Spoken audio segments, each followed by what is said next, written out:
श्री शिवाय नमस्तुभ्यम। दोस्तों, जैसा कि आप सभी लोग जानते हैं कि 22 फरवरी 2026 के दिन यहां पर फाल्गुन माह की रविवार पंचमी तिथि पड़ रही है। इसीलिए दोस्तों इस दिन का महत्व बहुत ही ज्यादा बड़ा होता है और इस दिन आप लोगों को 3 बेलपत्र वाला उपाय जरूर करना चाहिए, जो कि पंडित जी ने अपनी अभी की ही कथा में यहां पर बताया हुआ है। तो दोस्तों इस उपाय को आपको कैसे करना है, कब करना है, कहां पर करना है और उपाय को करते समय आपको किन किन बातों ध्यान रखना है, ये सारी जानकारी हम आपको इस वीडियो में देंगे। तो चलिए दोस्तों उपाय को शुरू करते हैं। देखिए ये दिन इतना खास होता है, इतना महत्वपूर्ण होता है। देखा गया है कभी कभी बड़े बड़े पूजा पाठ अनुष्ठान से जो मनोकामना पूर्ण नहीं होती है, वह रविवार के दिन एक छोटे से उपाय करने से ही आपकी मनोकामना पूर्ण हो जाती है। और बहुत सारे लोगों ने इस उपाय को किया भी है और उनको इस उपाय को करने का फल भी मिला है। अगर आप लोग भी इस उपाय को 22 फरवरी 2026 फाल्गुन माह की रविवार पंचमी तिथि के दिन करना चाहते हैं तो आप इस उपाय को पहले अच्छे से समझ लेना, सुन लेना, उसके बाद करना। आपको इस उपाय का फल जरूर मिलेगा और इस उपाय को करने से आपके घर में चाहे किसी भी प्रकार की दुहक और समस्या क्यों ना चल रही हो, आपको उसका कारण भी नहीं पता है कि भाई ये समस्या किस कारण से चल रही है। उसका कुछ भी कारण हो सकता है, जैसे दोष हो सकता है या किसी भी तरह का मंगल दोष भी हो सकता है, और भी बहुत तरह के दोष होते हैं, कुछ भी हो सकता है। पर आपको इस उपाय को करने के लिए अपने दोष को पता लगाने की भी जरूरत नहीं है। 22 फरवरी 2026 फाल्गुन माह की रविवार पंचमी तिथि के दिन इस 3 बेलपत्र वाला उपाय को आप लोगों को कर लेना है। दोस्तों अब हम समझते हैं इस वाले उपाय को हमें करना किस समय है। तो सबसे पहली बात दोस्तों हम समझते हैं कि ये 3 बेलपत्र वाला उपाय किसको है। तो देखिए यहां पर सीधी सी बात है कि ये 3 बेलपत्र वाला उपाय जो उपाय है ये किस लिए किया जा रहा है। ये मनोकामना को पूर्ण करने के लिए किया जा रहा है, या आपके जीवन में जो दुख और परेशानियां हैं उनको दूर करने के लिए किया जा रहा है, या आपका कोई बड़ा काम है जो कि नहीं हो पा रहा है, आप उसके लिए इस उपाय को कर सकते हो।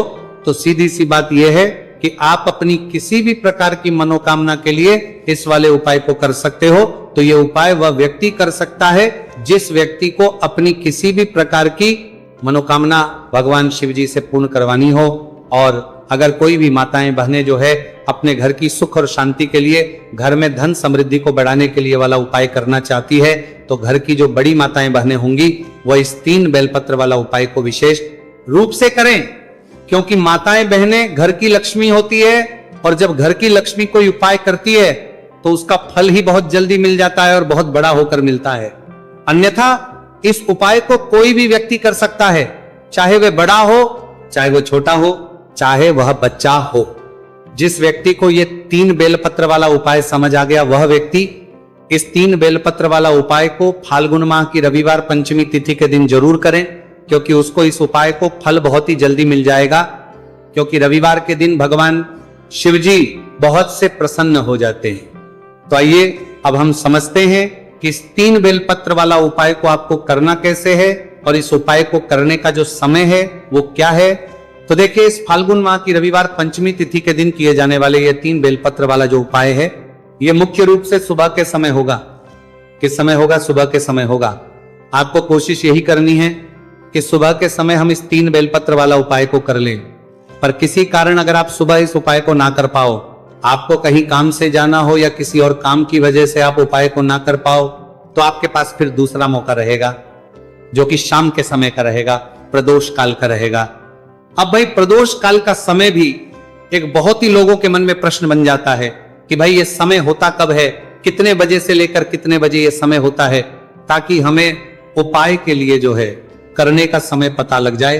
तो हम आपको बता दें काल का जो एक समय होता है, शाम का समय, वो होता है शाम के 6 बजे से लेकर शाम के 7 बजे के बीच का। इस समय के बीच में आप उपाय को करेंगे तो आपको उस उपाय का जरूर फल मिलेगा।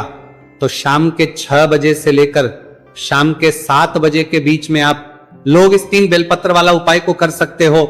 तो भैया बहुत सारे लोग यहाँ पर ये प्रश्न भी जरूर करेंगे कि भाई हम तो नौकरी पर जाते हैं, हम अपनी ड्यूटी पर जाते हैं और आने में हमें देर हो जाती है, तो उस जगह पर क्या करना चाहिए। तो देखिए उन लोगों को भी टेंशन लेने की जरूरत नहीं है।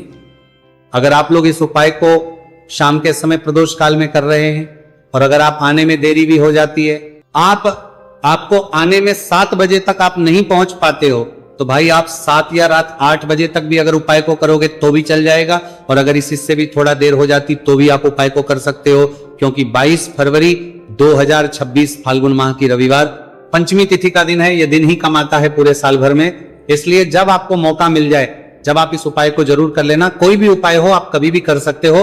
रविवार द्वितीय तिथि के दिन बस कोशिश करना कि समय के थोड़ा मतलब अंतर्गत ही कर लो, पर किसी कारणवश अगर ना कर पाओ तो फिर आप थोड़ा देरी से भी कर सकते हो, आपको उपाय का फल जरूर मिलेगा। इस वीडियो में हम लोग पूज्य गुरुजी द्वारा बताए गए 3 बहुत ही खास उपायों के बारे में जानेंगे। ये उपाय आपके व्यापार के लिए होंगे, आपकी मनोकामना लिए होंगे, आपके कार्य को सफल बनाने के लिए होंगे। यानी आप कोई अपना कार्य कर रहे हैं जिसमें आप बहुत मेहनत कर रहे हैं, बहुत प्रयास कर रहे हैं, लेकिन उसमें आप कई महीनों के बावजूद भी सफल नहीं हो पा रहे हैं। आप महीनों से या फिर सालों से अपनी नौकरी की तैयारी कर रहे हैं, अपने व्यापार को बढ़ाने के लिए तैयारी कर रहे हैं, अपने धन प्राप्त करने के लिए नए नए मार्ग बनाना चाहते हैं, लेकिन आपका कोई भी कार्य सफल नहीं रहा है। तो पूज्य गुरुजी ने कहा कि आपको सिर्फ फाल्गुन माह की रविवार पंचमी तिथि के दिन यह विशेष उपाय जरूर कर लेना चाहिए। तो चलिए जानते हैं इस विशेष उपाय के बारे में, लेकिन उससे पहले एक प्रार्थना, अगर आप चैनल चला गया पर नए हैं तो कृपया चैनल को सब्सक्राइब अवश्य कर लें। चलिए जानते हैं गुरुजी द्वारा बताए गए सबसे पहले उपाय के बारे में। यह उपाय उन लोगों को करना है जिनके जीवन में आर्थिक समस्याएं चल रही है, धन से संबंधित चल रही है, घर में बहुत ज्यादा अशांति का माहौल बना हुआ है, आपस में लड़ाई झगड़ा रहता है, सुख समृद्धि की प्राप्ति जिन्हें करनी है उनको ये विशेष उपाय करना चाहिए। इस उपाय के लिए आपको 1 लोटा जल ले लेना है। तांबे के पात्र में अपने किचन से 1 लोटा जल भर लीजिए। फिर इसी के साथ आपको थोड़ा सा शहद ले लेना है। शहद आप आधे से भी आधा चम्मच ले सकते हैं। फिर सबसे आखिर में आपको एक बेलपत्र ले लेनी है। देखिए की तिथि में बेलपत्र का विशेष महत्व होता है। इससे महादेव हमारी मनोकामना बहुत ही जल्द परिपूर्ण करते हैं। इसलिए अगर आपके पास बेलपत्र नहीं है तो शिवलिंग के ऊपर कोई बेलपत्र अगर छड़ी हुई है तो उसको उठाकर जल से शुद्ध करके फिर आप उसका भी इस्तेमाल कर सकते हैं। बस आपको ध्यान रखना है कि यह बेलपत्र कहीं से भी कटी फटी नहीं होनी चाहिए, और बेलपत्र की डंडी के आखिर में जो डुड़ होती है यानी जो डंठल है वो भी नहीं होना चाहिए।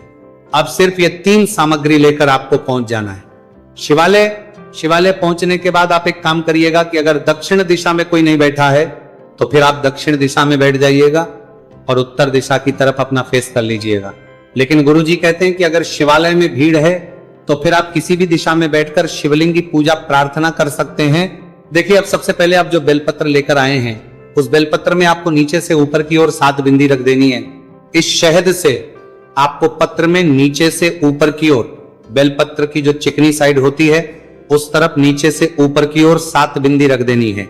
आप अपनी अनामिका उंगली को शहद में डुबोइए और फिर इस बेलपत्र में चिकनी साइड नीचे से यानी डंडी के हिस्से से लेकर ऊपर की तरफ आपको 7 बिंदी रख देनी है। 1 बिंदी रखिए, ओम नमः शिवाय मंत्र का स्मरण करिए।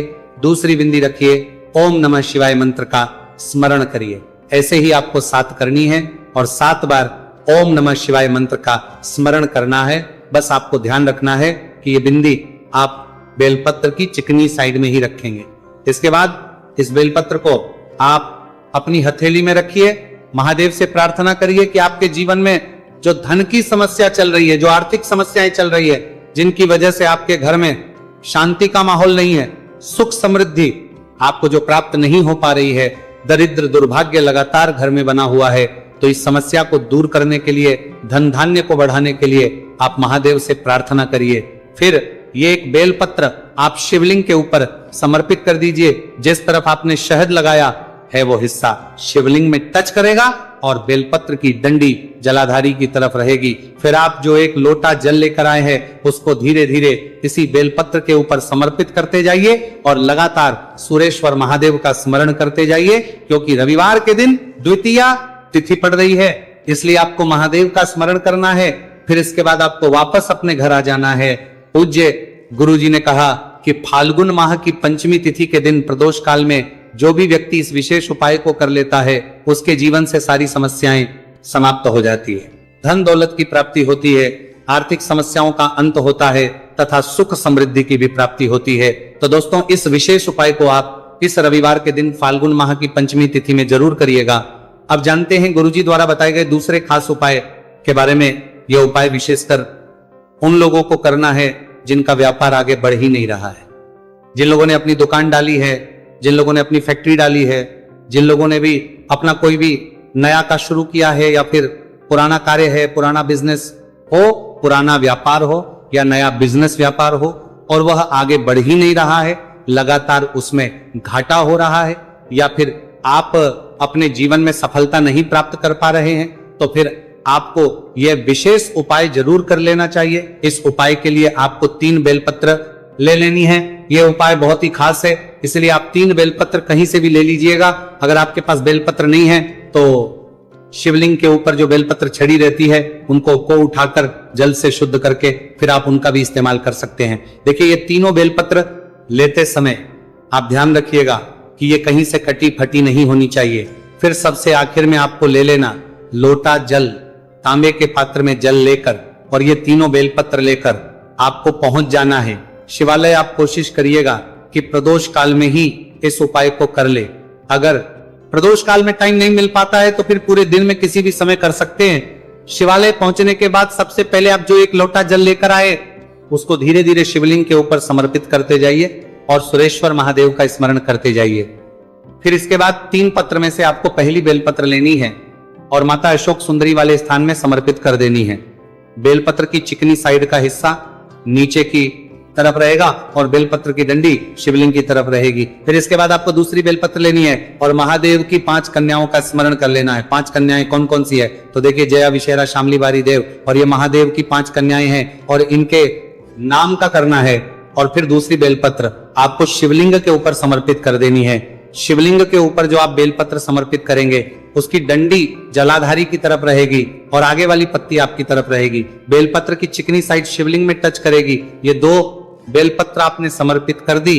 इसके बाद आप जो तीसरी बेलपत्र लेकर आए हैं उस बेलपत्र को जलाधारी का जो बिल्कुल आगे वाला स्थान होता है जहां से जल बिल्कुल नीचे है, ये जो स्थान जहां से जल बिल्कुल नीचे गिरता है, यहां पर आपको ये तीसरी बेलपत्र टच कराना है। ये आपको रखनी नहीं है, सिर्फ टच कराना है, यानी इस स्थान पर स्पर्श कराना है, महादेव का स्मरण करना है और इसे टच कराने के बाद इसको लेकर आप पहुंच जाइए किसी भी बेलपत्र के वृक्ष के नीचे और बेलपत्र के वृक्ष के नीचे जो भी कंकर है उसको शंकर मानकर उसी के ऊपर ये बेलपत्र समर्पित कर देनी है। बेलपत्र की ये जो होगी वो पेड़ की तरफ रहेगी। ये 3 बेलपत्र आपने समर्पित की है और तीनों बेलपत्र समर्पित करते हुए आपको 3 बार अपनी मनोकामना भी बोलनी है। आप अपने व्यापार को बढ़ाने के लिए ये उपाय कर रहे हैं तो अपने व्यापार को बढ़ाने के लिए इन तीनों स्थानों पर आप जब बेलपत्र रखें तो आपको 3 बार अपने व्यापार के लिए कामना भी कर लेनी है। पूज्य गुरु जी कहते हैं कि जो भी व्यक्ति इस विशेष उपाय को फाल्गुन माह की रविवार पंचमी तिथि के दिन कर लेता है तो उसके में जो भी समस्या आ रही है वह सारी समाप्त होकर उसके व्यापार को तरक्की मिलना प्रारंभ हो जाती है। अब जानते हैं गुरु जी द्वारा बताए गए तीसरे उपाय के बारे में। इस उपाय के लिए आपको एक लोटा जल ले लेना है, तांबे के पात्र में जल ले लीजिए। इसी के साथ आपको एक टुकड़ा गुड़ का लेना है, एक बेलपत्र लेनी है और एक शमी पत्र लेना है तथा सबसे आखिर में एक हरे मूंग का दाना ले लेना है, एक साबुत हरे मूंग का। ये 4 चीज आपने ले ली। अब देखिए, शिवालय पहुंचने के बाद सबसे पहले आप जो ये चारों चीज लेकर गए हैं इनको इसी एक लोटे जल में डाल लीजिए। आप चाहें तो अपने घर से भी ये सारी सामग्री इस एक लोटे जल में मिला सकते हैं या फिर शिवलिंग के सामने मिला लीजिए। अब ये एक लोटे जल का मिश्रण आपको शिवलिंग के ऊपर धीरे धीरे समर्पित करते जाना है और लगातार सुरेश्वर महादेव का स्मरण करते हुए नमः शिवाय मंत्र का भी करते जाना है। पूज्य गुरु जी ने कहा कि यह उपाय उन लोगों को करना है जिनके कार्य रुक जाते हैं, जो अपनी पर्याप्त मेहनत भी करते हैं, सारे प्रयास भी करते हैं, बहुत सारी कोशिशें करते हैं, लेकिन उनका कार्य सफल नहीं हो पाता है, कार्य रुक जाता है। या फिर जिन लोगों के जीवन में कर्ज बहुत ज्यादा हो गया है, कर्ज की भारी समस्या हो गई है, तो ऐसे लोगों को यह विशेष उपाय रविवार द्वितीय तिथि के दिन जरूर करना। यह उपाय करने के बाद आप महादेव से प्रार्थना कर लीजिए और फिर वापस अपने घर आ जाइए। देखिए, फाल्गुन माह की रविवार पंचमी तिथि के जो 3 उपाय बताए गए हैं इनमें से आपको कोई भी एक उपाय जरूर करना चाहिए। जो भी आपके लिए हो उस उपाय को आप जरूर करिएगा। तो दोस्तों,